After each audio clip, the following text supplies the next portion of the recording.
for Saturday, March 21st, 2020. This is the Pro and Con Show, and I'm your host, Michael James Ott. Welcome to the show. As always, the show is about, and I try to do one almost every day if I can, the show is about encouraging people to be better citizens. So we got to ferret out the truth these days. We have to be focused on the facts, which is the who, the what, the where, and the when.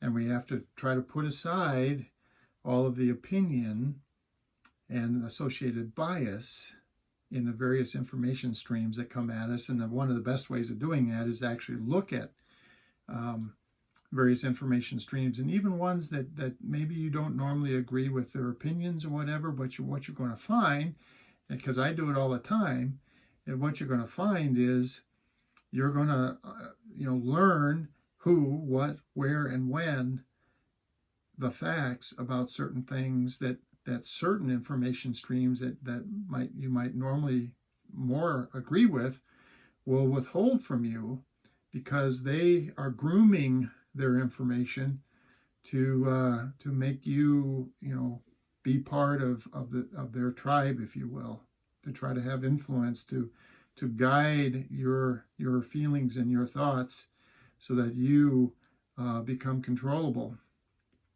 as opposed to just an independent, intelligent thinking person. Okay. Now today's show I'm calling Success, and it's a show actually I know I've done a few of them over the course of the last year and whatever, but I want to periodically hit on this topic because I know that there's no way that people are going to watch all of my videos, and so going back 150 videos ago and watching Success, that I can't count on people doing that. So I have to periodically talk about some of the most important things that I feel need to be communicated and shared with my fellow citizens, my great neighbors and fellow countrymen like yourselves. And so, what about success? Well, I thought about, and the reason why I want to talk about it is our definition of success is wrong. Throughout humanity, basically, for the many centuries of documented history, human history, we've had the wrong definition of success. And why do I say that? Well, I argue that because our definition of success has been the accumulation of wealth, influence, and power. So I call it WIP, W-I-P, wealth, influence, and power. And so what happens with that, as in all things, there's pro and con, good and bad, for and against, right? What happens with that is that, we've done some things that maybe we wouldn't have done otherwise, and you can argue whether or not that's great. For example, we have made automobiles, and we've made them kind of like the de facto method for transportation for people of any wealth, anyway, for whatever it is probably a fifth of the world's population can afford to buy a car. And we've made the ownership of a car something to be desired and desirable: wealth, influence, and power. So it's a status symbol. And in fact, we do that, and and because of wealth, influence, and power, there are cars that, and now there's a race to see which car is going to be the most expensive production car ever, and so that's the latest. So there was a bunch of horsepower kinds of things. There was luxury kinds of things over the last decades, and at the moment there is what's the most exclusive, most expensive production car that you can buy? And step by step, it's a $1.2 million, $1.5 million, $2 million, $2.5 million, $3 million. And they're usually some kind of concoction of luxury and or high performance that, these cars, and then the exclusivity. So, well, yes, this is a production car because we're going to make 10 of them.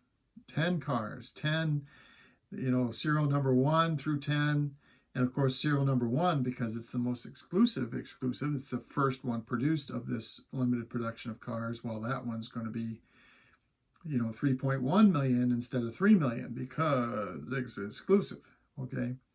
Well, what does that do? Well, our chase for wealth, influence, and power leads some of us, and in fact many of us, to do things. We have a lot of fear and anxiety because we're struggling with attaining wealth, influence, and power. So we look at, this supposed bar. This is important. Society says it's important to attain wealth, influence, and power. And so, for example, the suicide rate is much, much higher than it would be otherwise, because some number of us really feel the pressure to attain wealth, influence, and power. And when we're not able to do that, either through lack of our own talent or just the circumstances, quite honestly, very often it can just be the circumstances where you are that prevent you from attaining that. But you can't do it, and then you have the frustration and the lack of self-worth and depression and ultimately suicide. Then there's people that are so driven to attain wealth, influence, and power that they put aside any sort of legal or moral canons, and they do whatever they can to attain wealth, influence, and power while blatantly, openly breaking the law. And so there's, famous people like the gangsters during Prohibition and members of the mafia, today and for, decades. And the list goes on and on and on, various, and then there's world leaders that, dictators and so on that, they fight and influence, and then they are able to achieve a certain level of power, and then they use that to make their country submissive to them. Kim Jong-un in North Korea at the moment is one of these people who, he's an absolutely ruthless killer of his own family members, because they're perceived as potential, again, this idea of kings, right? Monarchy. They're perceived as potential replacements for some reason for him. And so therefore they cannot exist. They must die. And then, if journalists speak against him, they get jailed and or killed, and then the list goes on and on and on. So if you think about it, you think about all the bad things that people do because of our chase for wealth, influence, and power, and that is our definition of success. You come to realize that all of our laws and stuff like that are all written because of that fact. The fact that we have defined success in terms of accumulation of wealth, influence, and power. And because we've defined it that way, that makes us, we're constantly trying to put up a barrier around people that might do that beyond what most of us would think is acceptable. So you can't kill somebody to get their wealth. You can't steal from them, okay?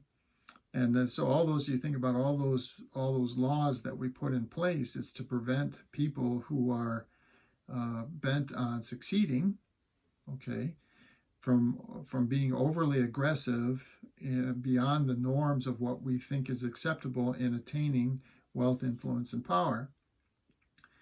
But now you think about, well, what if we were to redefine the success? Not in terms of wealth, influence, and power. We're going to chuck that behind us. That's in the rearview mirror. We're not going to do that anymore. We're going to define success in terms of service to the planet and to the people on it. Okay? We define success in terms of service to the planet and people on it. And if we define success in that way, then all of these people that are driven to succeed are going to be driven to succeed under the new parameters, under the new definition, which is service to the planet and the people on it. Now just think about it. Think about the difference between someone who's driven to accumulate wealth, influence, and power, or that same person who instead is driven to serve the planet and the people on it. And then if they're overly zealous in what they do, if they're overly zealous in trying to attain wealth, influence, and power, well, they're going to defraud people, they're going to kill people, they're going to steal people, they're going to, torture people, they're going to do all these terrible things to attain wealth, influence, and power. Whereas on the other definition of success, well, they're going to clean up not just the major lakes in North America, they're going to help clean up the oceans. They're not going to just replant a forest in Illinois somewhere. They're going to replant, work globally to replant forests all around the world. And you just think about, well, wow, they're being overly zealous in that. That's a good thing. That's a good thing. Good things are going to happen when these people who are driven, these type A personalities, when they are driven to, not to accumulate wealth, influence, and power, but to serve the planet and the people on it. So I want you just to think about that for an extended period of time. Okay, talk it over with your family, your friends, your neighbors, and we'll see what you think about that. I will talk about that periodically during these pro and con shows in the future.